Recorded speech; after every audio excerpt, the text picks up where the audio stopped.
নমস্কার, আমি ডক্টর সুমিতা শাস্ত্রী। আজকে 16ই মে মিথুন রাশির ব্যক্তিদের কেমন যাবে সেটাই আলোচনার বিষয়। মিথুন রাশির ব্যক্তিদের কর্মস্থল মোটামুটি শুভই, ভাগ্যস্থানও ভালো। তাহলেও আপনাদের গৃহে দেখবেন অকারণে কোনো না কোনো অশান্তি হচ্ছে।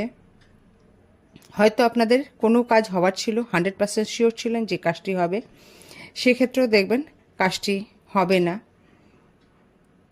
স্বামী স্ত্রীর মধ্যে একটা খারাপ সম্পর্ক আসবে, অর্থাৎ অশান্তির জায়গাটা থাকবেই। এটা বেশ কিছুদিনই থাকবে।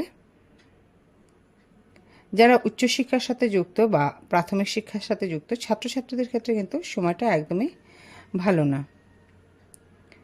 বাড়িতে নানা রকম অশান্তির কারণে যারা ছাত্রছাত্রী রয়েছে তাদেরও পড়াশোনার বিঘ্ন ঘটবে।